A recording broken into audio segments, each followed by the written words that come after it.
هيكون رد فعلك ايه لو ظهر لك جن؟ هتطلع تجري، تعيط، ولا هيجيلك هستيريا ضحك؟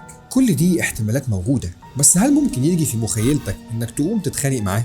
اهو ده بقى اللي عمله الفنان خالد الصاوي.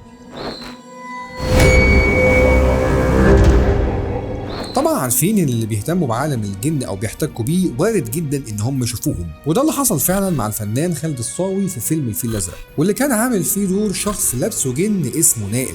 الفنان خالد الصاوي ظهر في لقاء مع اسعاد يونس بعد الفيلم وقال على الرغم من نجاح فيلم الفيل الازرق الا ان ده عكنن عليه حياته، وده علشان اي دور محتاج بحث عشان تتقن الدور كويس قوي.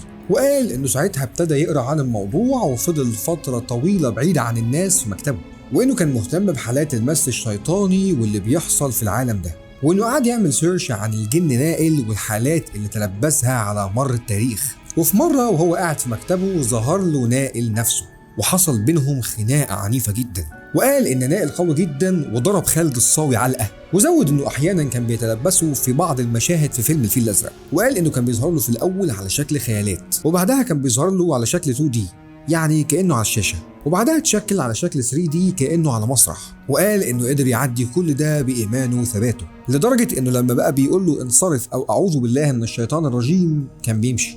ودي بقى مش اغرب حكايه من حكايات الفنانين او احتكاكهم بالعالم الاخر. شوفوا بقى الحلقات اللي فاتت اللي ليها علاقه بالفنانين واستنوا الحلقات اللي جايه. متنساش تعمل لايك وسبسكرايب على يوتيوب وفولو على انستجرام وتيك توك.